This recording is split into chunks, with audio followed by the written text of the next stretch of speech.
Hello, everyone, and welcome again to On Tour. It's the cricket program where we look back at the West Indies tour of Bangladesh. It's the first test, day 3. I'm Barry Wilkinson. Let's look at the scorecard to see how the match stands going into day 4. Of course, Bangladesh making 430. The West Indies were 75 for 2 overnight. Eventually, they were bowled out for 259, led by half centuries from Craig Brathwaite, the captain, who was on 49 overnight. He went on to make 76, and then the ever-consistent Jermaine Blackwood made 69. Supporting knocks from Kyle Mears 40 on debut, and Joshua De Silva only in his second test match making 42. In fact, that stand between Blackwood and De Silva was a 99-run stand. The West Indies got to 253 for 7, but lost their last 3 wickets for just 6 runs and were bowled out for 259. They fought back in the end, 47 for 3 Bangladesh, but a good stand there as well, as you can see from the 2 non-out batsmen, helping them not to lose any more wickets. Miraz earlier took 4 for 58, and then for the West Indies, Cornwall leading it so far with 2 for 28.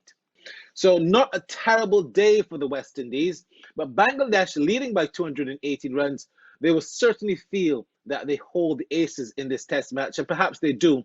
The pitch still looks good. It has held up really well, and I think we're in for a very exciting 4th day. Let's join our panel now. Tino Best, the former West Indies and Barbados pacer and so-called batsman. Johnny Barron, our international correspondent, and our local regional correspondent is Vinod Mamchand. Gentlemen, welcome again to On Tour. Bangladesh, like I said, Tino, lead by 218, but it was not a terrible day for the West Indies in Chattogram. Not at all. I saw some good resilience. Some good fortitude in terms of the way that the West Indies tried to be aggressive, be positive. I thought Kyle Mears should have reviewed rightfully, Barry. He looked good, and since yesterday, as Vinod said, that he was our leading batsman in our last first class tournament, and he really showed why he was selected. He's a good cricketer.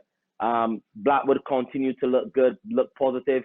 And so did the wicketkeeper, Craig Brathwaite, doing his thing.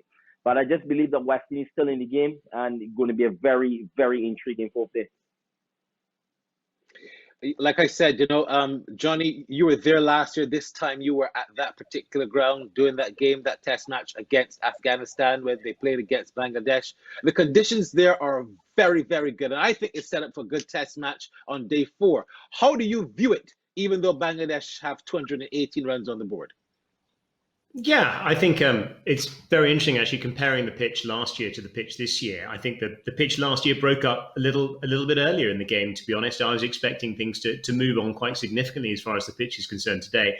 But actually, it's still a really, really good pitch, which bodes well for West Indies trying to get something out of it. But the core difference between the two sides is the way in which the middle orders fared. And if you look at Bangladesh, they added 243 runs for their last 5 wickets, and the West Indies averaged 6. And that is the main difference between the two sides. Otherwise, West Indies would really be in this. You're so correct. I mean, the West Indies went from 253 for 7 to 259 all out. Thank goodness for that 99-run partnership. Vinod, you were MIA yesterday. You're here with us today. You would have had a lot of time to reflect on this test match. Your thoughts?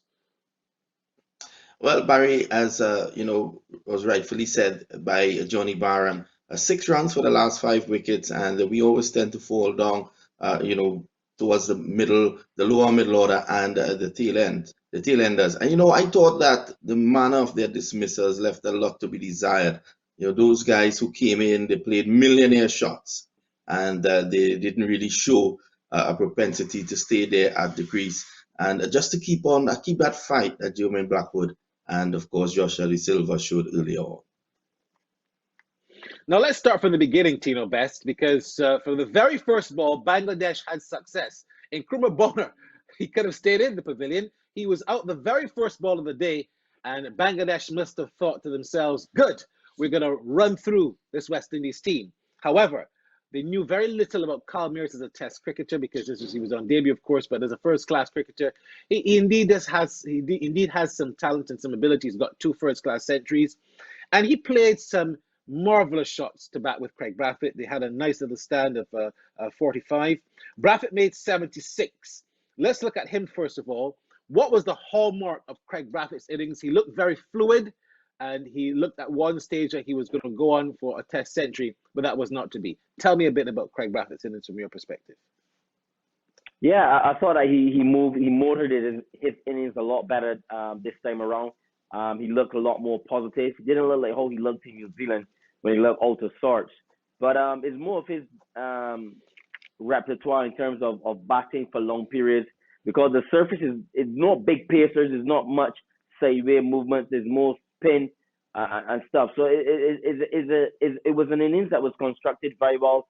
I thought that he would have gone on to score a big one, but it wasn't to be, Barry. But he looked good, and he has to lead from the front. The guys are depending on him. He's the most experienced player here, and he needs to get some big runs in this two-match series.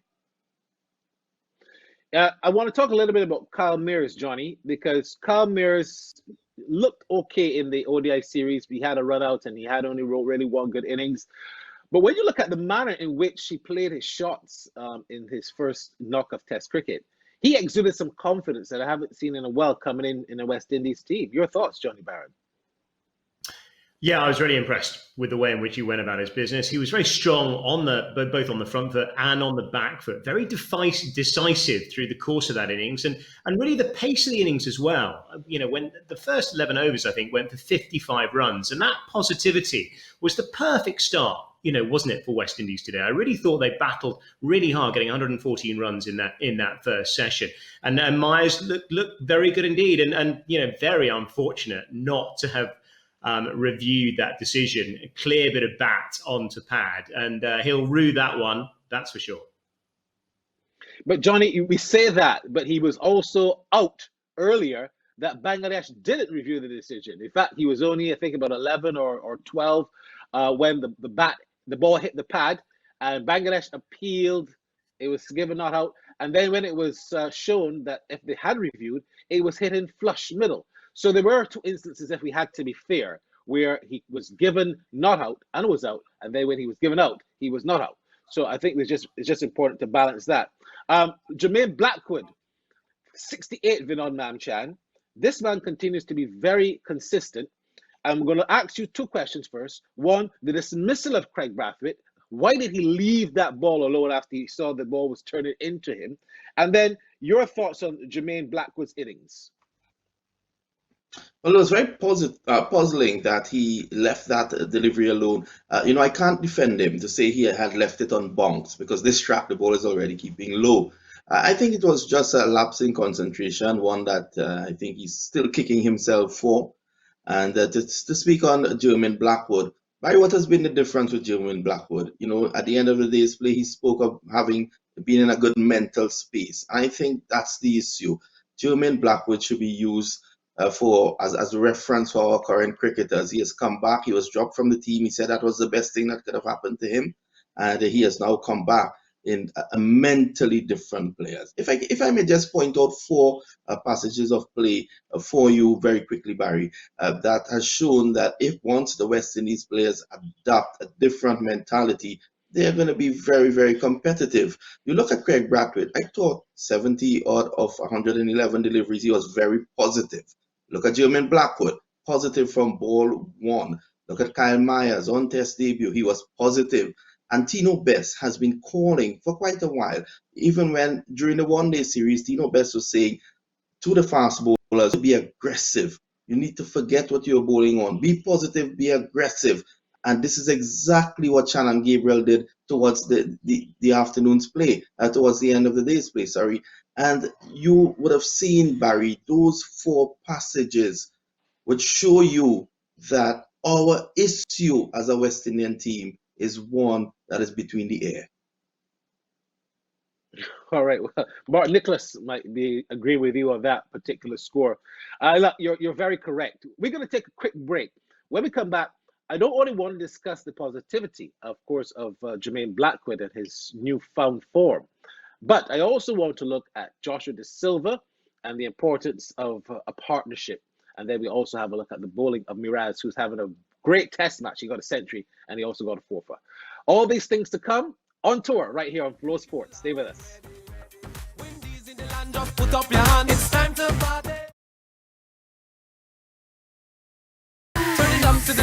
time to jump up, people, are you ready? Windies in the land, just put up your hand. It's time to... So welcome back then to On Tour. Again, a look at the scores. The West Indies making 259 in response to Bangladesh's 430. Bangladesh wobbling a little bit in the second innings, 47 for 3. And we're not quite sure if Shakib Al Hassan will bat. He did not bowl, he didn't take the field. He has a groin injury, and that could spell a bit of a disaster for Bangladesh. We'll wait to see how that pans out. But overall, Bangladesh lead by 218 runs. Now, Tino Best, we saw Joshua De Silva ever since the New Zealand tour look to be like he belongs to this West Indies team. Got to have century in the test match in New Zealand. And then I thought he was batting pretty well on his way to another half century, made 42. I want to talk a little bit about Joshua De Silva, though, because he seems to understand his role in partnerships in this West Indies team. How impressed are you with him? He knows as well, Tino, how to put away bad balls like we saw when he struck that 6, which was a long hop. Yeah, for sure. I think that the young man has a good head on his shoulders. And I just think that he just needs to continue to work hard in his game. I felt that obviously playing in Bangladesh is always going to be challenging. Only playing in his second test match, I thought the way he went about his innings and constructed it and supported Blackwood was fantastic. Yes. And look, when I really thinking about it, I don't see how Dorich is gonna find his way in. He has a lot of work to do to fight his way back into this team to get those gloves away from De Silva. And that's what you want. You want competitiveness. So De Silva knows that he has Dorich and a lot of other players on his back in terms of like Jamar Hamilton. So he needs to every opportunity he gets, he has to score runs. Once he comes, most of the times he's going to come in with a top order batsman, and he just needs to bat and know what his role is, and he done that well today. I thought he would have gone on to score a big one, but unfortunately he fell as well. Yeah, and I'm glad you brought up that point, because I was going to put to Johnny Barron, how good a test match is Miraz having? 100, and then his first 100, and then 4 for 58. This man is certainly, at 23 years old, enjoying himself in test cricket.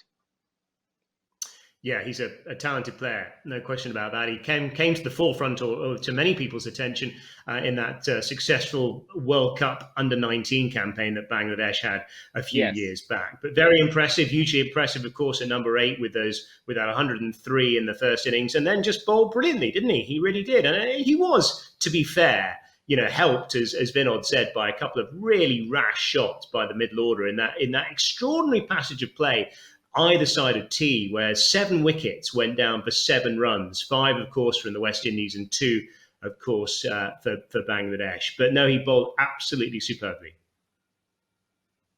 Yeah, I thought that indeed some of the shots were too rash. Vinod spoke a little bit about getting it right between the ears. And I think that the West Indies team, Vinod, when you look at what you would have said, would understand that if they can just get that aspect right, that they could do much better, like what we saw. Overall, Vinod, were you impressed with the West Indies bowling? You said and alluded to how Tino said that Roach and Gabriel need to run in and hit the deck hard. We saw that from Gabriel, and they made a bit of a change, having Cornwall open the bowling, and that proved to be successful too, because he also got 2 wickets. Your thoughts on Gabriel and Cornwall, who picked up the wickets? Well, firstly, I must say that I was very impressed with the captaincy of Greg Brathwaite. I thought he was aggressive in that second innings. Speaking to Gabriel, he was in Gabriel's ear. He started with Cornwall as well, so he's a thinking captain, and I was very impressed, I must add. Cornwall, he bowled well. Of course, Cornwall was one of those wicket-to-wicket bowlers. He bowled a beautiful arm ball that got the first wicket, and then, of course, a regulation off spinner that nipped off the edge of the number 3 batsman. But Gabriel, I thought Gabriel would have led the way in showing what needs to be done. I don't know if Tino Best made a phone call to him, but that was a different Shannon Gabriel you saw in the afternoon play. And if he can start like that on the 4th morning together with Cornwall, I think a couple of early wickets may just send some flutters down the spine of the Bangladeshis. Well, Tino, it's very interesting that you note that everyone was very critical of Joseph not playing. And now, going into day 4, we're beginning to see that Bangladesh didn't use a lot of their seamers, and the West Indies opened with a spinner. Perhaps on reflection, a good decision not to play Cornwall, you would think, seeing that you perhaps don't necessarily need a good decision not to play Joseph Correction, seeing that you don't necessarily need to have 3 seamers on this kind of pitch. Not at all, brother. To be honest, Barry, I would have stayed with the 3 pacers. You need 3 pacers in Bangladesh. Look, everyone talk about spinning surfaces and this and that, Barry, and I don't want to dwell on myself at all, but I have to. Listen, when we were really successful on there, I got the most wickets as a fast bowler. So what I'm trying to say to you is that it's an attitude. You've got to get the flatness of the pitch out. You can't wake up on a morning and say, look, the pitch is flat or the pitch is docile. I can just run in and bowl line and length. Shannon did that in the second innings. Look how he ran in and bowl as quickly as possible. And I just thought that with Azari Joseph as well, they could have put a lot more pressure on Bangladesh. Bangladesh is always suspected to pace bowling. I don't care if the wicket is flat or whatever. Once you can get the ball up in the rib cage, and I'm not just talking about trying to get them out with the short ball, but it's all about the feet, offsetting the feet of the batsman whenever you're looking to run in and bowl as a fast bowler.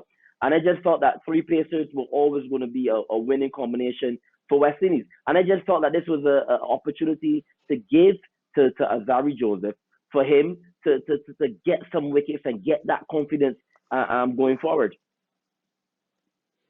All right, interesting thoughts there from Tino Best.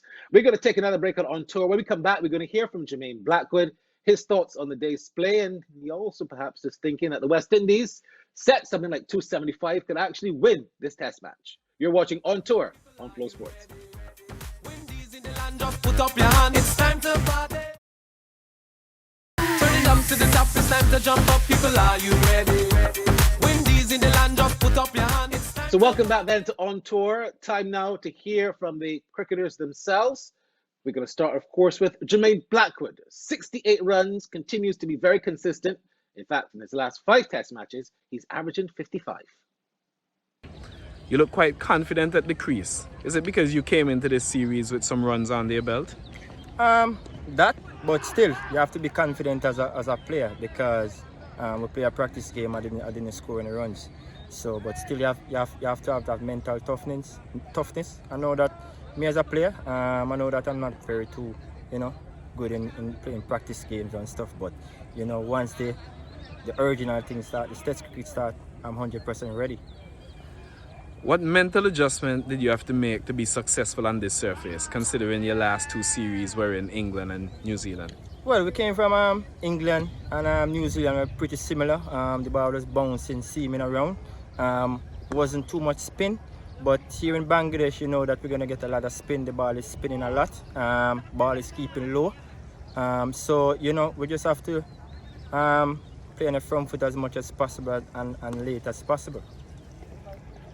What would you say is the key to batting on this wicket, especially against that spin? Well, I think once you as a batsman don't really lunge at the ball, I think you will be very successful on your and then you have to capitalize on the bad bowling or the bad deliveries whenever you get trying to score. How frustrating was it for you getting out after such a good start? Oh, very frustrating because I tell myself that I really want just to convert more these half centuries into centuries and I'm in the right. I'm stepping into the right direction, but I was very disappointed the way I got out. But I guess next things I just have to just hold on my head and just bat in the same fashion. You look kind of shocked when you got out. What was going through your mind when you realized what happened? Well, I was in shock. I was very disappointed because I know I hit the ball and Jimbo was telling me probably to take it, but I know I hit the ball, but I was very disappointed the way I got out. What were you and Josh saying in the middle during that 99-run partnership? Well, I was just telling Josh, we just keep it simple. Just take it one ball at a time, and just stay positive as well. Once they bowl a bad delivery, we want to capitalize, and then once they bowl a good delivery, we want to be very defensive, and and just look aggressive in defending, playing back and leaving alone. And I think me and Josh put on a very decent partnership.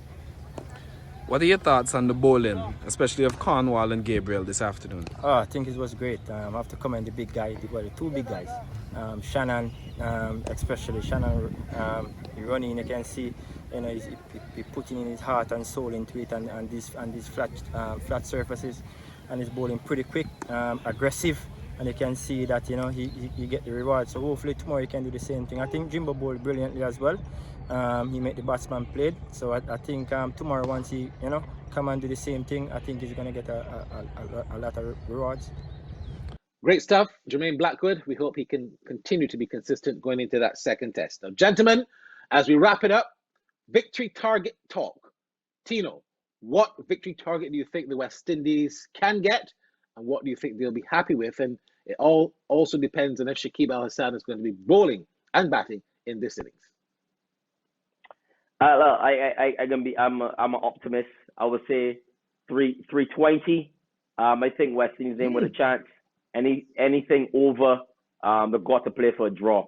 I think it's chaseable. If West Indies can bat a day and a half, I think they can chase them, because you got to remember that middle order. Once they be selective with their shots, I think that they can chase them. When you got Blackwood, who's aggressive, you got Kyle Mears as well. I just think that Kyle Mears and Blackwood are two match winners in terms of chasing. If West Indies are put in a position to chase, if they're going to be put in a position to draw the game, I think that someone like a young wicketkeeper has to come into play to try to hold that middle order together.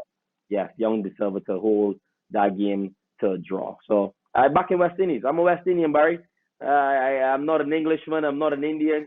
I'm not an Australian. I'm a West Indian, and I going down with my boys all the time, So 320. If they give us anything below 320, I think West Indies in with a chance.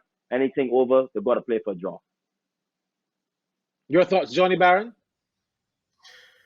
Well, I think 320 would be an extraordinary effort if they were to get up around there. I think realistically, even 275 might be a big ask. It's just a question of how the pitch plays and how it actually breaks up. And just one further thing, Bangladesh should be 4 wickets down. There was a missed opportunity of a ball hitting the glove of Mushfiqur Rahim right at the close of play at 40 for 3. That would have been 40 for 4 and could have given Bangladesh some real wobbles at the close of play. But I think that the key thing for the West Indies tomorrow is early wickets and try and keep that lead down to as little as possible. But I think anything over 250, 275, I feel that may be way beyond them.